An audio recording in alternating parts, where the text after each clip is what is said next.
Alright, so we're kicking off Halloween spooky games a little late because of the E3 thing I meant to do. But it's better late than never. Probably will have an extra one after Halloween. So we're doing a bit of Assorted Horror Games that I wanted to talk about and I wanted to make a full video about. So we're just going to do a bit of coverage of multiple games here. And we'll go ahead and start with Dying Light. This is a good zombie open world game. The melee combat and real fun platforming. Gameplay's good. The fighting has like a real good feel to it. The way the hits land. There's a lot of unique options when fighting, like the throwing a weapon or drop kicking. Gadgets are also pretty good. It is a bit unfortunate you get the grappling hook kind of late. Kind of wish they committed that more. It looks like they have it more in the sequel. The shooting isn't great. Uses like RS the right stick to click on the right stick to aim. But it's still alright. Parkour is fun. Has a real good feel to it. Good climbing paths. And the jumping and leg traps feel good. They have a good feel to them. The bigger zombies more active at night. Sort of thing. It's interesting and fun at first, but it pretty much turns into waiting until day a lot. So story's a little not too revolutionary. Pretty standard. It's alright. The stakes are decent. Karat, I believe, is a unique looking Middle Eastern city. Overall, it's a good fun zombie game. And because I'm gonna covering multiple at once here and less detailed way, I'm gonna creating on temps, and I'm gonna be giving Dying Light a 7.7. Next, we're on gonna talk about two games at once here: Left 4 Dead 1 and 2. Now, although Left 4 Dead 2 is a really good, more of the same sequel, probably one of the best. It's still more of the same sequel, and not all what you can say about Left 4 Dead 2 you can say about Left 4 Dead 1. But there's a few different things still, though. I'll cover real quick as Left 4 Dead 2 has more good. I think a little better characters and new location, new good location. They also have melee weapons. There's not too much else otherwise. It's still good though. I'm going to go ahead and right now stipulate that I haven't played this game online because I was real late to the party. But I still liked it though. It looks like it has good co-op mechanics. It's going to help the Back 4 Blood kind of remedies that. The combat is fairly good in this game. It's not too revolutionary. The guns do have a good feel and there's a good weapon variety. But not too crazy. There's pretty good enemy variety in these games.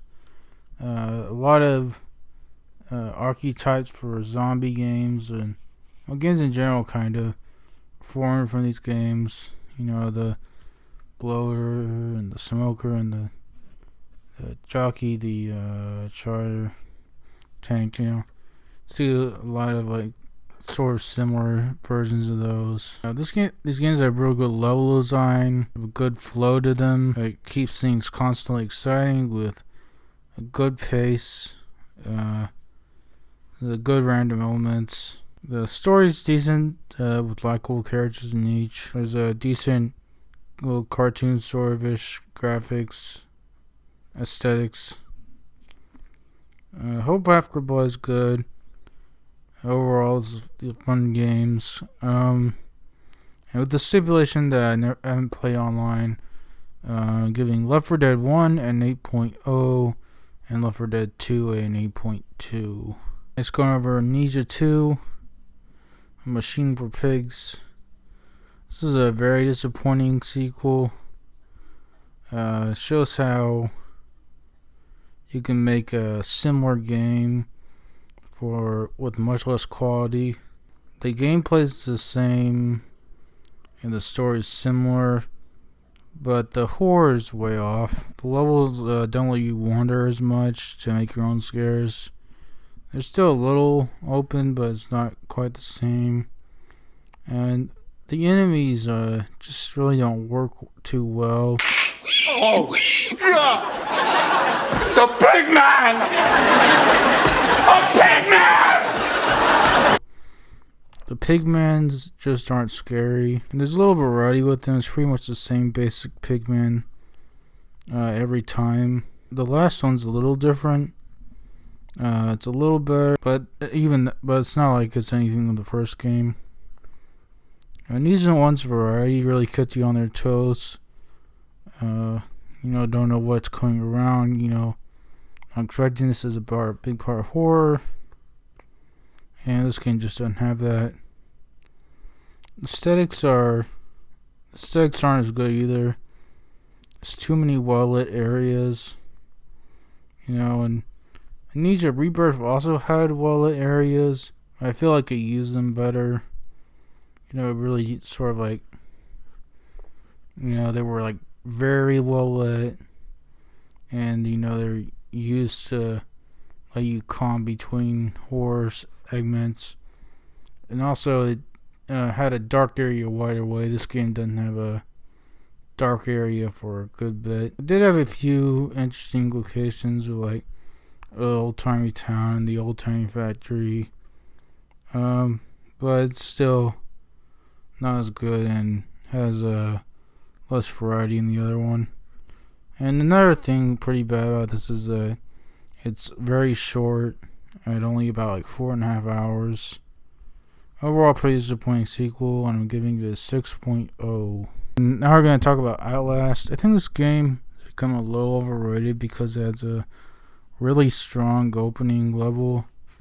It's still a decent game, but I just don't think it's good as everyone seems to think it is. The gameplay is a standard by now hide and seek gameplay where you hide in the locker, and the guy didn't see you go in. He'll always conveniently check the wrong locker and then walk away. The structure of the levels are decent in a physical sense, but the goals set within them are terrible. Because the main areas, it always ends up being press 2 buttons or turn 2 valves or whatever, then hit one main valve or switch, all while avoiding the big enemy. It's extremely repetitive. It's definitely the worst thing about this game. The one area where this game particularly excels is aesthetics. It got a lot of good dark areas, and the way the night vision affects them looks really good. And the asylum itself looks good. It's a good classic evil asylum. It's got some modern stuff built on top of it. Overall, this is a decent horror game. I'm giving it a 7.4. So that's about it for these horror games. A good start to this Halloween season. I now have a horror playlist this video should be in. Thank you to anyone who likes, comments, or subscribes.